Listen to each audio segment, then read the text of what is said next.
Hey Diviners, I'm Aubrey. And I'm Peyton. And today we are reviewing the one, the only, The Night and the Moth by Rachel Gillig. Yes, so jump to a cup of coffee as we dive between these paper sheets. Let's do it. Welcome back, everybody, to the Hardcover podcast. I need to, right off the cuff, be clear about something, and we usually don't do this. We're going to gush about this book in this episode. Genuinely, I don't think I could say a single mean thing. I don't have an ounce of a bad review in me. I don't have a critique.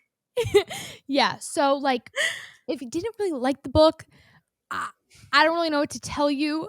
Goodbye or stay, and maybe we can change your mind. So let's be clear, we don't really need to give a star rating this book. This is like a 6 out of 5. It broke the charts for us. Even if you watched the podcast before, Rachel Gillig, the author of this book, also wrote One Dark Window, which won our hardcover book of the year last year. It's our number one. As of right now, we've got another winner. At least Rachel just won. It's like Taylor Swift with records. She's just breaking her own records at this point. So it's just for funsies, you know? Yes, she has captured our hearts once again with The Night and the Moth. This is the first book in a brand new duology of the Stonewater Kingdom, and we follow our main girl, Sybil, except she's not known as Sybil. She's been erased, her name, her identity, everything, to the cause of faith and omens. She is a diviner. She, along with 5 others, to make 6, because that is what she's referred to, 6, are the holy diviners of this world, of this kingdom. They work and live in the cathedral. They all wear gossamer gowns and have shrouds of cloth tied around their eyes. And they can predict the motherfucking future through a process called drowning or dreaming, where they, with a ceremony attached, then bleed through reality of sorts and see these visions and omens of the different gods of this world. So we have 5 different gods and then a mysterious 6th god, and they are all represented by stone items. So we have a coin, an inkwell, an axe, I don't remember them all, an oar. And when the diviner divines and sees someone's future, she's kind of falling through this reality and seeing different ways to interpret what the gods are saying. That is the setting that we introduce in this world. She is up on this cathedral tour and she's looking down because a king has come to town, along with an infuriating, unknightly, ignoble knight. And after divining for our king, 6, along with her diviners, go out for a night of fun, a night of freedom from their duties at the cathedral, escorted by our lovely knights. And then the next day, the diviners start to go missing. And that's kind of where our story takes us. So, how exciting is that? There's it's fantasy, a little bit of mystery, perhaps some romance. So, and also the coolest setting. Just the idea of this, So and also atmospheric. this kind of medieval fantasy sort of world. It is so much fun. You get the armor imagery, which you just don't get anymore. Lady Knights, bring them back, okay? Bring back the knight. Speaking of drowning, it is funny because the whole time I'm reading this book, I'm I wish you put something about drowning. I don't know. I just feel like it. And then I remembered why Rachel's smart by not doing that, because all of the blurbs on the back of this book, which I know some of these names, like Ava Reed, who wrote A Study in Drowning, and Allison Saft, who wrote A Dark and Drowning Tide, and Kaylee Cassidy, who wrote In the Vines of the Drowning. So I think that's so clever. We can drown without drowning. Yes, it's like a little clue. It's a little foreshadowing. Might you have? That's so amazing. Is that funny? We have a moment to also talk about just the cover of this book. I have been freaking out over the cover of this book since it first Me got too. announced, to the point where with our book club we made vision boards for the year, and I put this book cover on my vision board because this is just everything I wanted. My hopes were excruciatingly high for this book, and she met every single one. Okay, every single one. Like, this cover is atmospheric. It was done as a photo shoot, and so the lovely model posed in the gossamer gown and then also in the knight's armor, and then they stitched the photos together, which I think is super fucking cool. But then I became in love with this book as reading it, and I was like, "I need the fairy loot option." So I sat in a 5-minute queue on the Fairy Loot's website ready to buy their book because it was their May pick. And it just in my head, I was thinking, yeah, it's the May book for the subscribers, but anyone else could buy it once the subscribers get their book. Not true. Not true at all. And I literally I want to say tweeted, I posted on Threads. I was like, do they ever sell their monthly subscription books, or am I just never going to get my hands Never. on this book? And basically people were like, sometimes they do sales, but third party, these books are being sold at like $150, $200. And then the most wonderful lady, woman of my dreams, puts in the comments and she's like, "Do you want it? I got it as my May and I'm willing to sell it." And I'm like, "Yes. And please, if you're going to sell it at a normal, like special edition price," because I was so nervous she was going to be like, "Yeah, I'll sell it to you at $200." Yeah. I messaged this girl. We moved to like the DMs. She's an angel. Okay. She, one, delivered on her word. She was like, I was like, "What are you thinking for price?" And I'm like, in my head, I'm like, "I will go up to 80. I will go up to 80. And that's where I'll end." She said $30. I was like, The "Ma'am, I need to." subscription's like more than that. Yes, and I was like, "I have to give you more than that." And then as she's packing up the stuff, and she keeps sending me pictures, including like Post-it notes and like of her face and stuff to like prove to me that she's real. My gullible ass, I was so like entranced with needing this book. I didn't even once think like, "Oh, maybe this person is like catfishing me." Like, I don't have a following on Threads.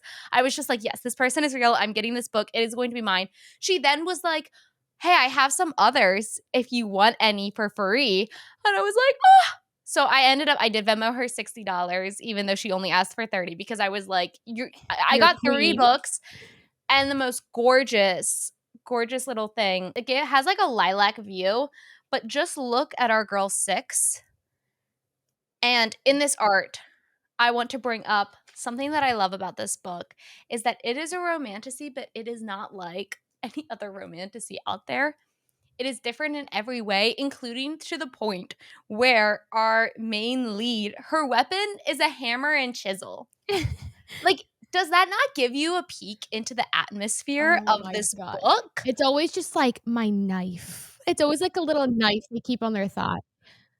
That they have to be trained in because they don't know how to use because they're weak. And like, we have training in this, but she's not But, weak. like, with a stone and chisel, it's like, that is world standard. Like, that is fits in the realm of this, like, world, the world building. How freaking cool. Obsessed. Yeah, Fairy Loot, I'm so happy you got that. I just got my, Onyx Storm edition of mine, and it literally took I ordered it in February, and I got here Mhm. last week. So, Damn.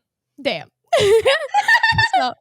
So like, okay. So I feel like we're settled into this. To kind of sum this book up, I kind of wrote down a couple words that stuck out to me. And this Okay. book is we have gods, we have dreaming or drowning, we have duty, but also girlhood and what is your identity and rebelling against how you were brought up.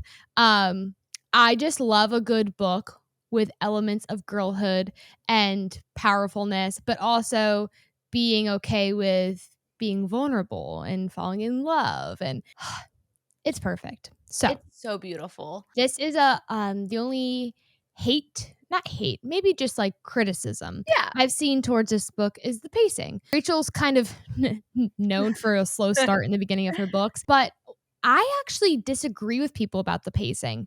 Yeah. I thought Rachel did something great, which no one ever does. She named her chapters.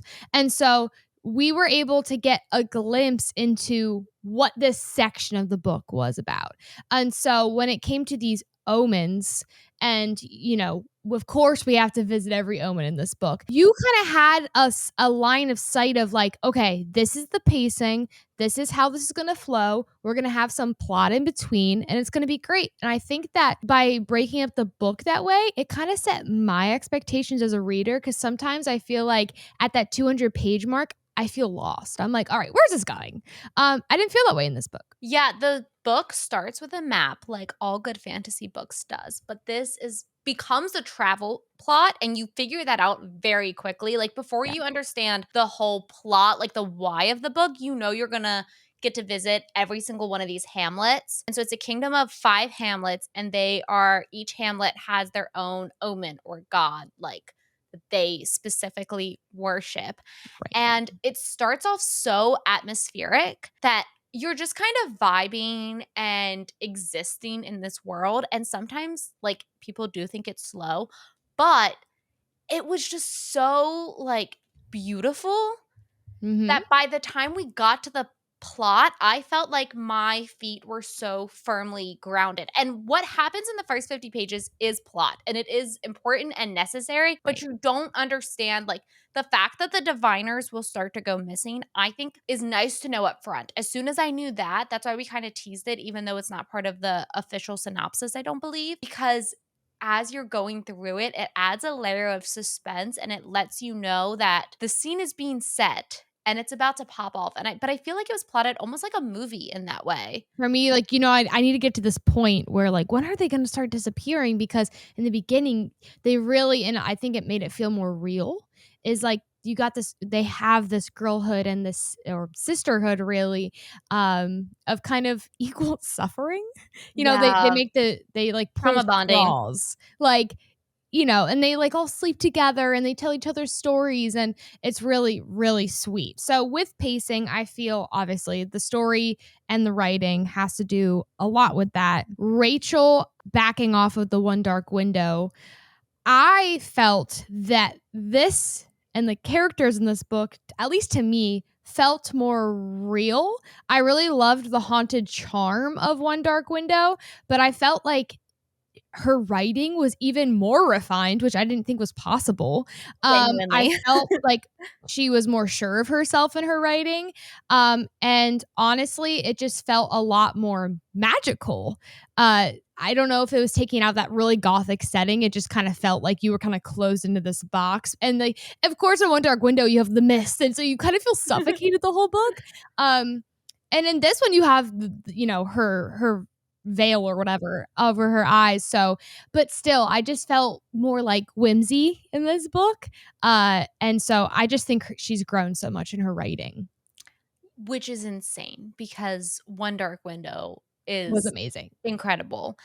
I feel like we have to mention before we get too further into this video the characters and start not with Sybil because we have touched her quite a bit, Yeah. but someone we haven't talked about yet and the shining light in this novel, and that is our gargoyle Yep. friend. Yeah, he's a gargoyle friend. He's kind of shaped like a bat. Yes. And every time he calls everyone Bartholomew. And so, like, people will be like, that's not my name. He's like, yes, it is. And this is where the writing in this book, like, Mhm. top tiered for me, was this character and how she wrote this character, because there's a lot of kind of dark and depressing things, especially in fantasy books, because there's a lot of oppression going on. But he added this humor and like funniness to it that I was like, yes, yes.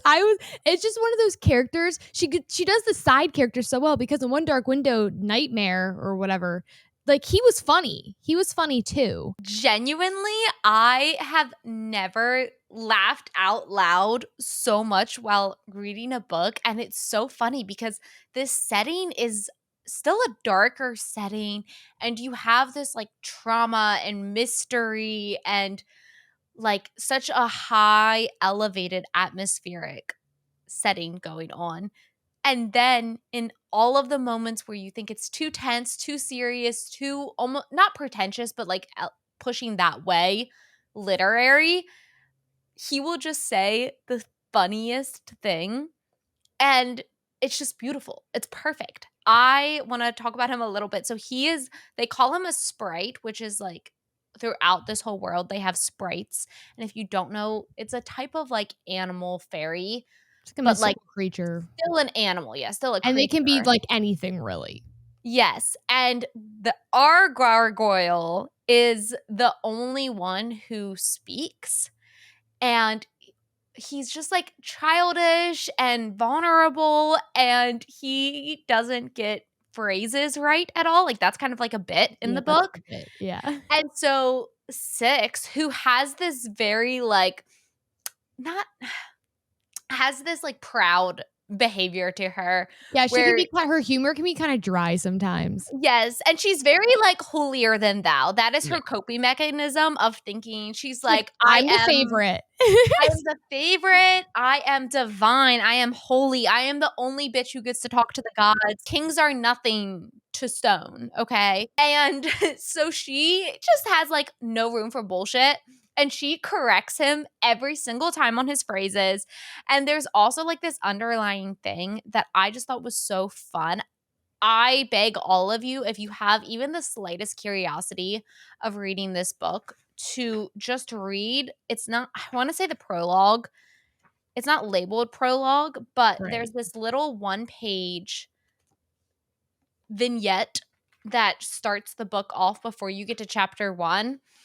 And it just shows the skill of her writing. Like, once you came upon Trom's highest tor, where the wind whispered a minor tune. There the gowan flowers were white and the stones were gray, and both stole the warmth from your bare feet. Like, beautiful, beautiful. But this story is like composed in this idea of the diviners like to tell each other stories. And our poor little gargoyle keeps saying, "Can I tell you a story? Can I tell a story?" And she's like, "No, I don't have time for your bullshit right Yeah. now." And It's every time just a you're little like, bit. "Let him speak, let him speak," because he's so fucking cute. He's so adorable and lovely. And you will come to find out, because he calls everyone Bartholomew, that it's actually him in that little like vignette. So it's like a little teasing for later when we finally get to hear Oh his my gosh. story. He And reminds me so much, if anyone's seen Up, of Doug the dog. Like, he just ends up playing such an important role, but like to me, I was like, oh, this is like the sidekick. This is that character is going to add yeah. humor. And so like maybe he is a really big part of the plot. I don't know. Like, you're going to find out when you read it, because you're going to read the book. Yes. Other than character wise, what you need to know is that we have like the main bitch, who's the abbess, and she's kind of in charge of all of the diviners at Aisling, which is what they kind of call like the cathedral area. Okay. And then outside of that, you have the kingdoms, right? And there has to be a king. And it just so happens that there's a new king, and he's very young, and he likes to be called Benji. Not King Castor, but Benji. So they kind of disarms you at first because you're not sure what's going on. You'll find out. He has his like first knight. His name is Rory. That's what we call him in the book. His name's Roderick Mondacious. Dude, I had no idea how to say that. Every time I looked at Mondacious. it, I went, Mayandashis. Rory, who may or may not be our little tension buddy, our romance in this. And then Maud, who she is this badass knight who basically is the mother to these Yes. boys. And in my opinion, is technically ruling the kingdom. And I feel like she's kind of the shining light that everyone's like, all right, what would Maud do? I picture her as like Brie of Trell or whatever her name is from Game of Thrones. Yeah. I want to wrap up the non-spoiler section by kind of saying enemies to lovers, slow burn. This is fantasy with romance, and this is the best kind of romance in fantasy that I could ask for. Yes. It really is. It's the best. You got the tension, whatever. The whole like touch her and die. kind of thing you get. Huge found family, which I'm finding that I love too. And then all around medieval vibes. Stunning. Stunning.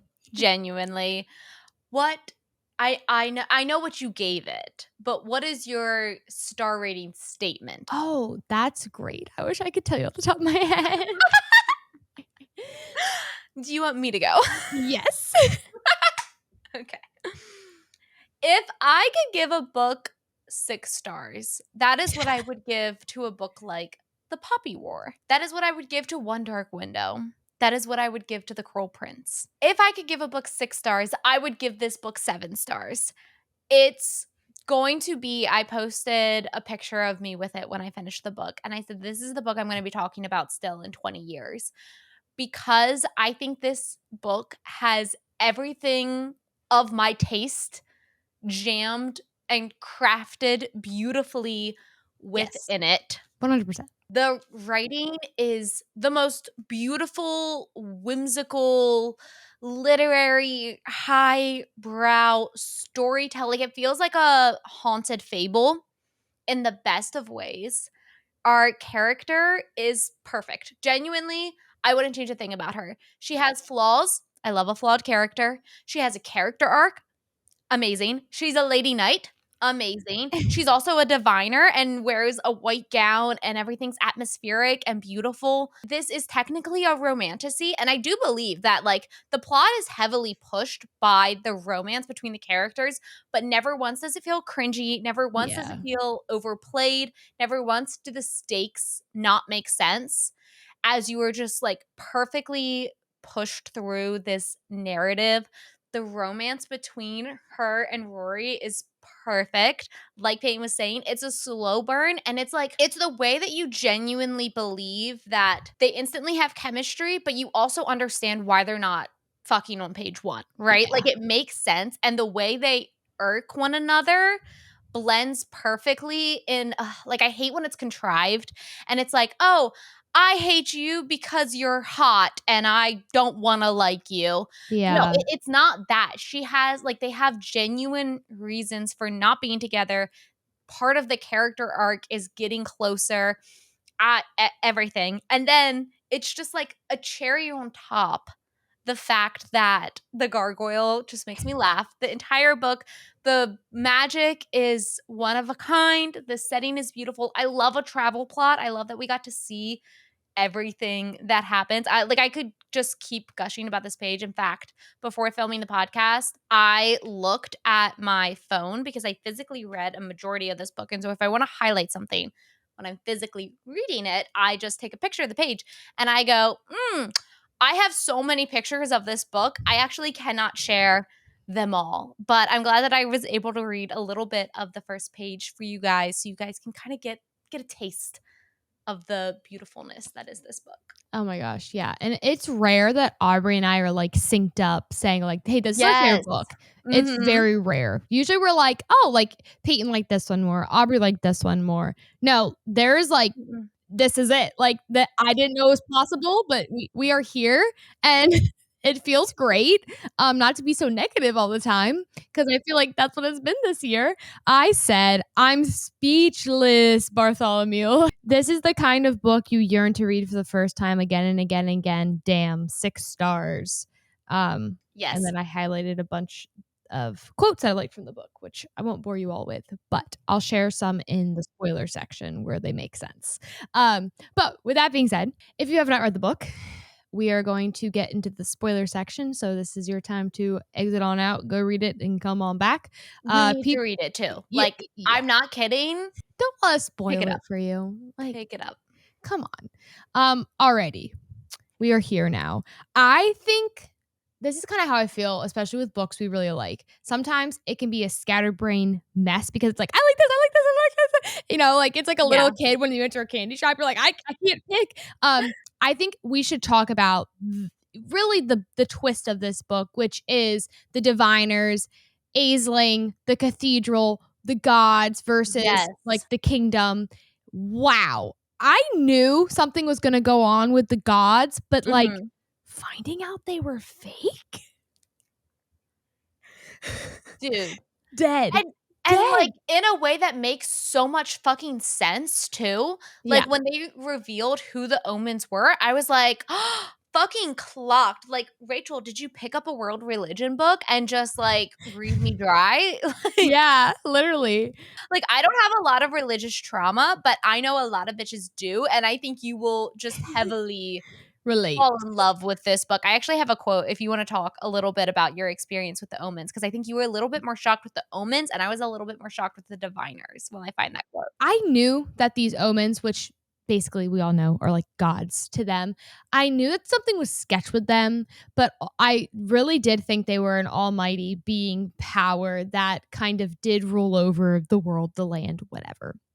And so finding out that they are just kind of greedy individuals that wanted power, it turned the book into who can hold the most power for the longest time.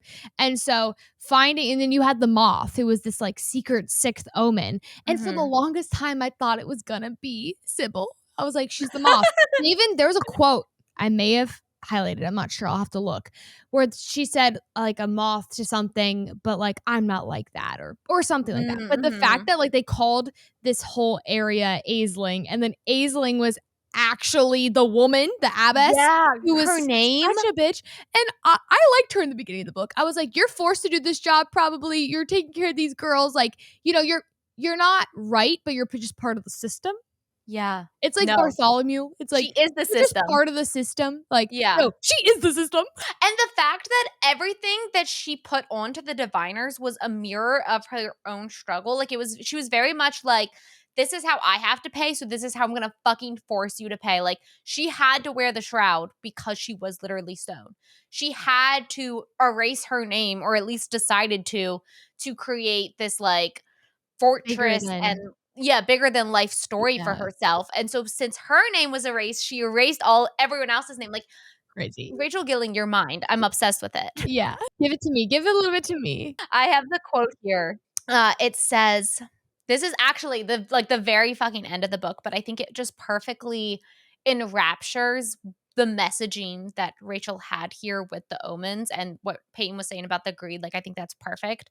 So it says, magic is like a god in that way, all knowing and most efficient when not fully understood. Like, I think that just goes to show so much of this book is propaganda and how, like, in my head, it's all marketing because we work in marketing. I'm like, oh, it's marketing. But, like, the way stories become truth and in the same breath, the main theme of this book is to tell a story is in some part to tell a Yeah. lie. And that's true. But then it becomes other people's truth. Like, everything was shaped upon this story that the abbess created in order to hold the most amount of power. Right. You see this dynamic a lot in like epic fantasy books and stuff when you Yeah. have like politics and stuff like this is like a battle between like people's beliefs and like the state. And Yeah. so it was different than like I'm a king and you're a king and I want to rule your kingdom and you're actually really bad and you enslave people or whatever. Kind of like how, from what I understand, like Throne of Glass is set up. It's like there's a bunch of people rolling around and no, this is like like gods, and then there's a king, right? I freaking love it. I cannot get over the whole structure of this world. Yeah, and it's crazy how faith was so entrenchedly entwined with the world and talking about the higher level, like the omens, the abbess, and how that impacts the king, but then also seeing it through the people and seeing how the different hamlets reacted to news. And even the fact that the last hamlet they visit is a very kind and loving hamlet. And it shows that a corrupted religion, a manufactured religion and faith as we have in the Stonewater Kingdom, that can that can have positive output like the people of the final hamlet, but that doesn't mean that it's worth like the literal blood of the diviners that are holding up this system. That does, you know what I mean? Like, it's just it's so insane. And the way this ended, which I know we will get to later, but like it's setting up for an even deeper meaning. Because for me, the entire time I'm reading this, the characters, especially like Rory and Benji and Maud, like their whole thing is taking up the mantle and killing all Yeah. the gods. And Sybil is very focused on, okay, yeah, like that's fine. I get your reasons, but like I need to find the diviners. Yeah. So they're split, but the whole time Sybil is like, but what are you going to do after? What happens once you take up the mantle? And that's kind of like an underlying like I river of was tension yep. because you're watching them succeed at their goal. Like they are not stopped. They go further and further and further. And at the end of the book, They're they successful. succeed. But you're left with that gut feeling of like, okay, but what now? What's going to happen now? And the whole time, Benji's whole arc, which we can get into then, like you're watching, okay, if the omens were greedy, if the abbess was greedy, if the greed was part of their corruption, what's going on over here? Right, and I think Rachel did a really good job at stringing the whole Benji Mm-hmm. character arc throughout the story, and also kinda giving us false promises with him, because it's Yeah. not really until the last quarter of the book we're like, "Hey, why'd you say that?" Like, "Hey, Yeah. why'd you do that?" Like, "Huh?" And it's interesting because with faith and loyalty and also losing your sense of self, which this is really Sybil's book of stripping literally down to nothing and becoming a different person and Yeah. or stepping into who she really is. And there's a quote in the book, I believe she's talking to Maud, and she says, "It's hard to see who I am when I'm lost in what's expected of me." And I was like, girl, me too. Shot. I know. And she said, like, why do we do these things to ourselves? Like, put ourselves through torture, or like, why does she accept to go on this quest? Or like, why was she a diviner? Like, why do we also put ourselves through the mental torture? And she responded, when you do the right thing for the wrong reason, no one praises you. When you do the wrong thing for the right reason, everyone does, even though what is right and wrong depends entirely on the story you're living in. And no one says they'll need recognition or praise or love, but we all hunger for it. We all want to be special. And so I see that in two ways. I see Mhm. that in Sybil's like really genuine way, like I just want someone to see me for a person and not a number, but also Benji's way where he's like, I did it the right way. I'm special, everyone. And like he has some growing up to. But it's funny how that can relate in good and Yeah. evil ways. There's such like opposite ends of a coin because I think also throughout the book, Sybil sees Benji and she relates to him, and they are both performers in the way that Rory Right. and Maud aren't. And Exactly. there's a scene where she's like, no, I do see the work and the toll that it takes to have to strip yourself of everything to not get to be the special king. He Yeah. has to just be Benji Yeah. in order to achieve their goals. And I feel like I love the structuring of the villain because no, Benji, it makes sense. It makes sense that like even when Sybil was being knighted and Benji's like, "Oh, you're going to swear to me, you're going to swear to my kingdom. We're going to rebuild this together." And Rory's like, "No, you don't have to say that. Don't say that part. Don't do that part." I'm kind of like with Benji to an extent, and I'm like, "No, like he is the king. He is trying to save his kingdom, and like he's a good man. Like a knight is supposed to be sworn to it." And like, it's just so crazy because then I'm like, "No, like Sybil has been chained her entire life. She should get to be free." And so it's just so crazy how like Benji didn't ever get to be special. And every time he complained about that, every time he's like, "I'm such a good guy. I let my knights talk to me as a man rather Yeah. than a king." Yeah. And that is like such a good guy of him. But then he's like, "But I never get to be king because of it." Yeah. Every single character had flaws, and every single flaw made sense. Even Maud, like she is like this perfect character in a lot of ways, but then she still tried to kill the Battling. Yeah. sprite. Yeah. And you were like, "No, like our perfect little creatures, they're being starved. It's not their fault. Like we know we're gonna have to save them." And that was a flaw of Maul to keep attacking. But I loved it. I loved that these characters can be nuanced and complex. It's so It's so beautiful. perfect.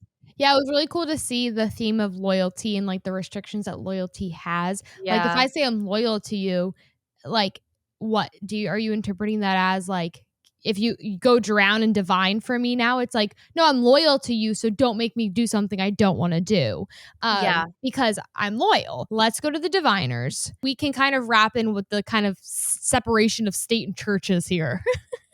With the diviners, we get early on this vision when Sybil divines for Rory of them being broken and beaten. And in my head, so I knew that part of the plot was that the diviners are going to start to go missing. In my mind, I was like, oh, I bet this is going to be like The Witcher. I don't know if everyone's seen The Witcher, but season 1 came out forever ago. It's So I'm so going to funny spoil you it. Just said that like because so many times reading this book, I'm like, "This reminds me of The Witcher." I'm gonna spoil a tiny little bit of it. But basically, our one girl, Yennefer, is on like a witch mage's quest. And at the end of the schooling or whatever, there's a final test. And the girls that don't pass the test get turned into Eels. eels Yeah. and have to swim in this pool. And basically, the way the magic works in The Witcher, at least the TV show, is that all spells, all magic need like life to fuel them. And so because these girls like weren't good enough to be mages, they got given back, like their bodies got purposed as magic fuel. And I was like, I bet that's what's happening with the diviners. I bet the diviners like broken, twisted limbs, like that's what the cottage is. They're going to be like being prepared for some type of sacrifice back to the cathedral. And that's going to be the twist. She's going to find it out. She's going to save them. You're like, "They're gonna be saved, right?" No. I was so certain that at least one was going to survive. And by one, I mean like the actual character one. One, yeah. I was so shocked. I wrote down on my notes app. This is the only thing I took note on. Night in the Moth, page 253. Oh my God, genuinely did not expect them to be dead, like in any way, or at least not as omen food. Omen food, yeah. I thought they would be like the witches in The Witcher, not just dot dot dot delivered upon a naked platter to the omens, who have all been men, by the way. There was women omens later, but at this point, I'm like, all these fucking men are eating the women like vampires. They are being sacrificed as a platter. And Isn't that crazy? jaw I dropped. know. So, the whole time, I thought, like, our 3rd act breakup was gonna be that Rory knew information about where the Oh, diviners were. yes. 'Cause with the vision, I was like, "Oh, Rory knows something, he's just not saying anything." And there's a reason why he's not saying anything, but, like, whatever. No, homeboy was literally just like, "Girl, I don't really care about your fucking diviners, but I do wanna keep you close, so, like and you have helped us kill quite a few, omens, so, like, okay, we'll find your diviners." Like, when she gets to the end and the woman's just, like, obviously turning to stone, and she's just like, "I'm, like, miserable, I can't believe this," and she's like, "I tried to save her," and, like, one's there dead. We're like, Mhm. "Oh."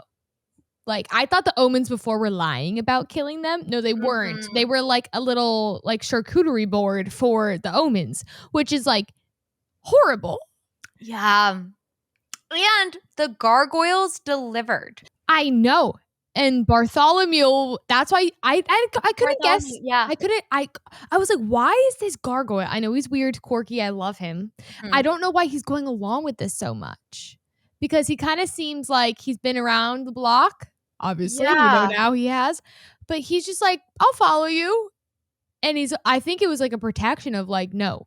Well, so literally from the beginning, I was tipped off. And here's the thing is that the ending of this book and the biggest, I don't know if it's the biggest reveal, but part of the reveal of who Bartholomew, who the gargoyle really is, it didn't surprise me in the way that I saw something like that coming, but I felt it so hard in the story, which is what made it more beautiful. Like I kind of liked that the plot twist was never so far out of left field that I couldn't like see how it makes sense and was like artfully laid throughout. But in the very beginning of the story, Bartholomew is like, oh, let me tell you a story. And she's like, you don't have to get a story, tell a story. Like, you don't get to leave. Like, our tenure is about to be up. Like, you're fucking stuck here.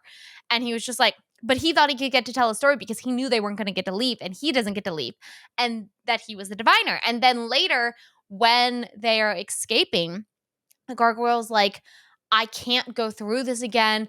The abbess told me that you were going to be able to keep talking with me. Like, all of this stuff, and he was like, I can't go through it again. Like, he knew from page 1 what was going to happen to the diviners. He knew the whole time. Yeah. Not It wasn't Rory, it was the gargoyle who Yeah. knew that they were dead. But it was just, it made so much sense because I feel like part of his character, and Sybil's as well, but he was like the show of how far and how deep it can get, or the other gargoyles were, of just this, like, the way you can be traumatized into loving your abuser more than yourself. Yeah, it's like fear-based love. Yes, Yeah. he says at one point, and he's like, my devotion to Aisling was so hard to beat. And it literally took the novel and separating him from the abbess and separating him from that for him to start being able to, like, open up. Like, he knew and he hated it, but he couldn't not be obedient because it was Right. always the obedient gargoyles, diviners, who got turned into gargoyles. And I think their story is the absolute saddest. Like, the fact that even at the end, when we're battling the abbess, and the gargoyles are attacking, in my mind, I'm like, okay, Sybil or Bartholomew is going to say, guys, she's evil. Like, help us. You can get your retribution. Like, she turned you, and convince them to join their side. And they don't. And they kill every single other gargoyle, AKA diviner.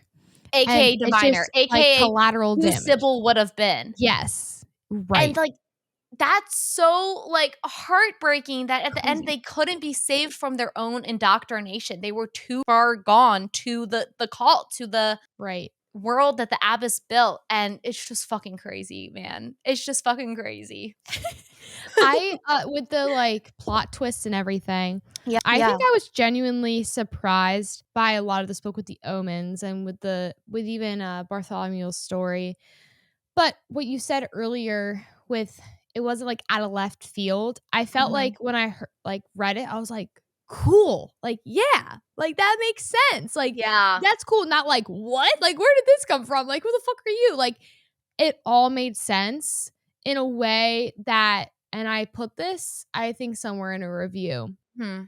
It is rare that I get to go into a story in this world because we read so much that I don't know what's gonna happen. Yeah. I can always predict some sort of thing that, it doesn't leave me awestruck. With this book, yes, there are things where I'm like, "Oh, yeah, maybe this with this." You hypothesize in Mhm. your head. If you're a reader, you just do. And usually, even if, like, a part of that theory is true, like, you're like, "Oh, yeah, cool, like, I kinda got it." No, like, there were things in this book where I was like, wow, like, that's hard it's hard I hate to say this, sounds so cocky, like, it's hard to impress me. Like, it's Yeah, yeah. really hard to impress me, and so, I was like, "Damn," like, when you, like, meet your match, this was this Yeah. book with me, I'm like, "Wow," like, I can't say anything bad because you swept me off my feet, girl. It literally, I'm speechless. I'm speechless, and I've talked so much about, Yeah.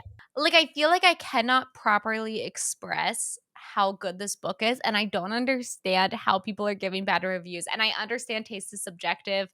I understand that, like, some people don't like prosy literature, but I'm like, but it was It's just so not. good. But It's it was prosy so it's prosy, but good. it's not, and that's the thing. I Yeah, It's it one wasn't of a like kind. It's like, you get this crazy sentence and you're like, "Whoa," and then Bartholomew say something, you're like, "Yeah," like, what yeah, or the they hell? still, like, said fuck. You know what I mean? Like, they Like, was they're still people. grounded in that way. I think there's a scene where, like, it was like Rory scratched his middle finger, like, scratched his nose with his middle finger to, like, Yeah. secretly flip her off. And I'm like, that's just so perfect. everything's just so perfect. I don't know. I don't know what to say, man. All right, I think we had a really good discussion on really those like big hitters of the book. Yes. Let's talk romance and then theories. Okay. And then we'll close this book, unfortunately.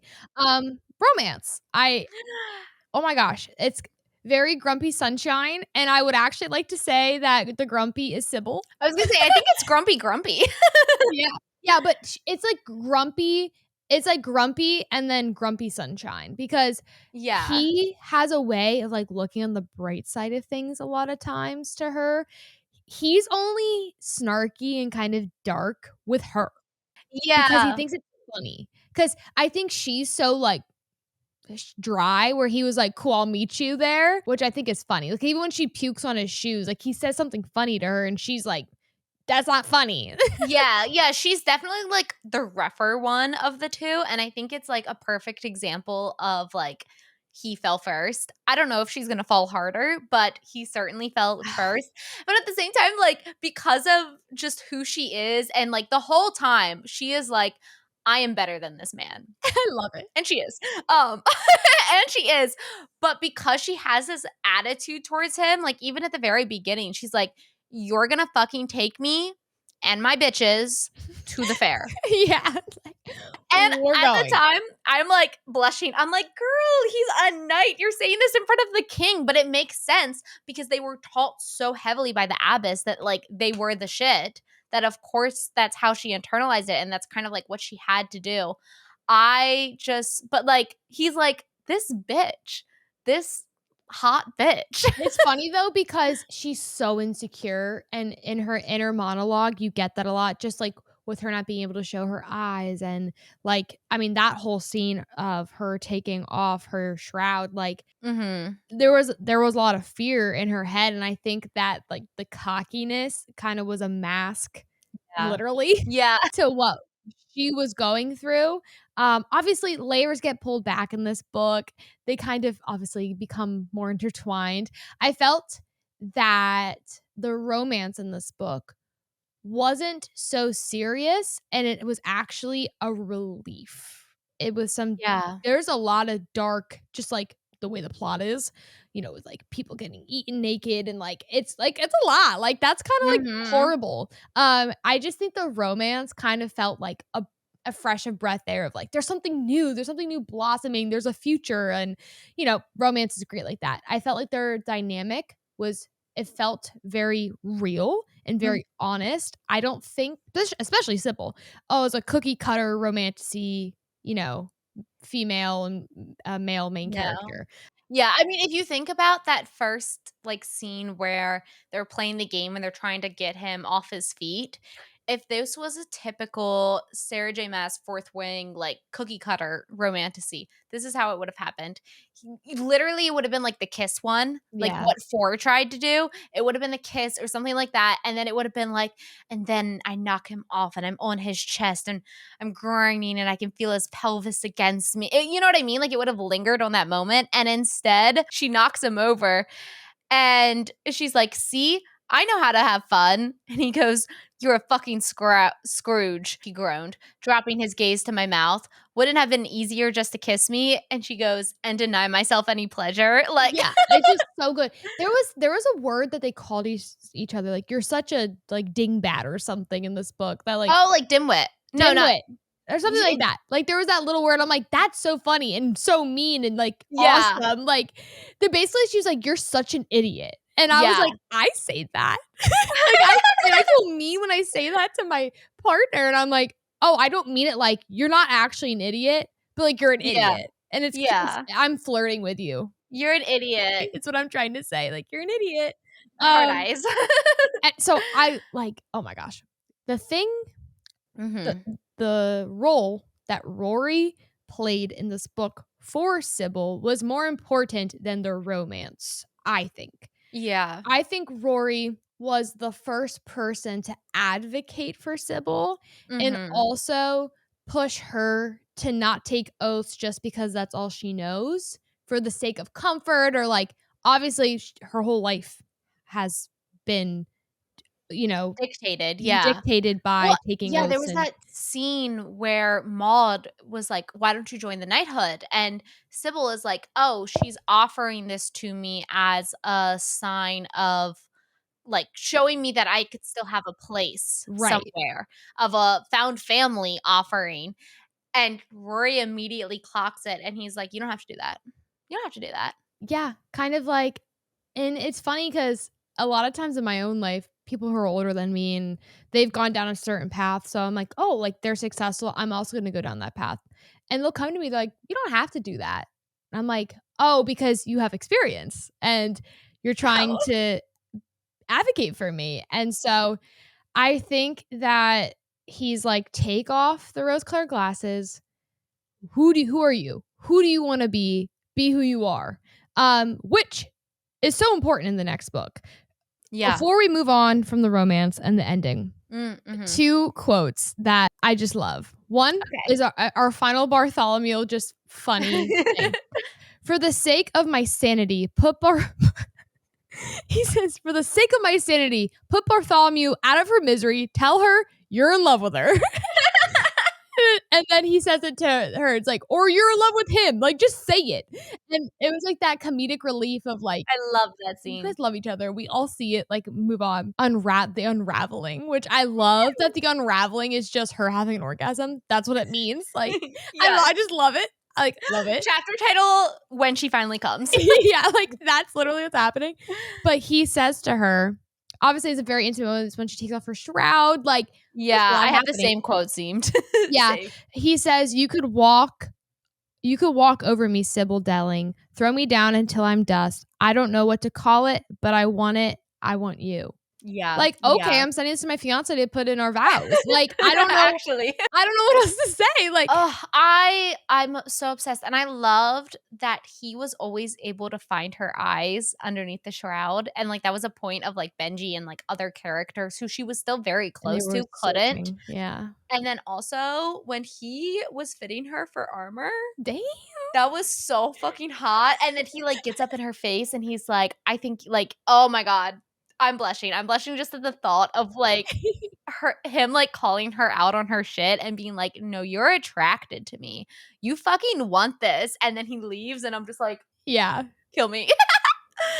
So, they beat all the omens. Yes. We get some help, whatever. Kill the moth bitch. Like, what? Dead. Like, hater, right? What? Like, let's talk theories. The ending of the book, obviously, I call this Anakin Skywalker moment Okay. because in Star Wars, you meet Anakin as a little boy and he's just like so full of life Yeah. and young. And then he gets into the Jedi program and he's really great. And he has, Obi-Wan as his like uh master or whatever. I forget the Star Wars terms. But anyways, and then he starts getting these thoughts of power and and greed and all of that. And we get an Anakin Skywalker moment with Benji, which Uh-huh. obviously she threads it in the book, like I said earlier. And I will admit, Mhm. the whole marriage thing, it threw me for a loop because of actually I'm a little scarred with ending books on this because of Reckless. And so Dude. the minute I read it, I was love this for this book. But like, I'm Yeah. like, when you get like a trigger just in life, Uh-huh. and it's not that that trigger's bad. It's just that you're just triggered. I was triggered. My first thought I was like, oh God. when he said when he, like, basically proposed, I was like, "See, Lauren Roberts, that's how you do it. Like, That's that's how exactly you what do I it, thought. and it's good." I was so vindictive, I was so bitchy, I was just like, "Yes, my bitch knows how to do it, and you don't." Like, Yeah, that's exactly how I felt. I'm like, she's gonna do but better. but also imagine being Rachel Gillig and already having finished the book, knowing that's what you're gonna end it on, and then, like, see all these people talking about it for a book that's just not on your level in any way, and being like, "I don't care." Yeah. When Benji, even back further, I saw Benji going down this path of greed and corruption. I just kind of felt it, of like this idea of, like, I want to say related. I know he's a villain, but like, of being selfless in the way of like, oh no, I don't care about those things, but then you don't get those things and being like, well, fuck, I actually do want attention. I do want to pray, Yeah. a theme of the book, a quote from the book. Yeah. But I saw him going down this darker path. I jumped, physically jumped and gasped when he attacked Rory with the sword because I thought he killed him for a second. I thought they And killed I was like, Bartholomew. I was like, "Oh my god, I oh my can't." God. And then, yes. And so I jumped when he attacked Rory. Uh-huh. And then 2 sentences down, he also then attacks my child. And I jumped again and I was like, holy fucking shit. Now, of course, it then leads to Sybil having to be a martyr once more and telling them to go so that way they don't get hurt and swearing herself like, yeah, Benji, I'm going to go along with you. But like, I saw the villain arc. I saw that moment coming. I didn't see the severity of that moment. I didn't see him attacking Rory and the gargoyle, and I didn't see him like crying as he turns Maud away and he's like, "No, I've just been so attached to you. I have to let you go because you're not going to approve of what I'm about to do and I need to be a man without my mommy around." Yeah. And like, I don't know. It was perfect. It was perfect. And I wanna change. I think Bartholomew is more like Olaf, and, like, Olaf just, like, has these fresh like, seeing the world for the first Yeah. time, but, like, we Mhm. find out, like, water holds memory, and, like, stone holds memory, and so, like, I just Yeah. like, it's, like, kind of a Disney movie. I fucking love it. And he was like, Yeah. why are we leaving And he's, her?" like, missing a wing or whatever, and I'm like, "Oh my god." So, I Tears. think honestly, like, this series could just end right Mhm. here, and I'd be happy. If, like, Yeah. obviously, like, they defeat the bad guy, and that's the end, Mhm. happily ever we get our HEA, whatever. I'm so interested to see where this next book's gonna take us Yeah, I because am there are no too. more gods, like, there's no more Aisling. It's We'll see. it feels very much like Mistborn, and I won't say anything more on that, but in I like there's just this idea of the whole book we're dismantling the religion, and literally as I was reading it, Benji's got a point. These people, like the people of the hamlets, are tied to their religion. They Yeah, didn't see the gods be corrupt. They didn't see them be stones and eating like vampires sucking the blood out of the diviners. Like they right. didn't get any of that. So, what's going to happen to them when all of a sudden the cathedral is torn to the And ground? they don't have Like gods to look up to anymore. having to pay the consequences of what happened. And that's very much like what One Dark Window was, where it ended so wild. And it's like, okay, now we have to pay the consequences And rebuild. of our actions. I think that there's going to be a very interesting storyline developing of Benji kind of forcing Sybil to basically become the new Omen.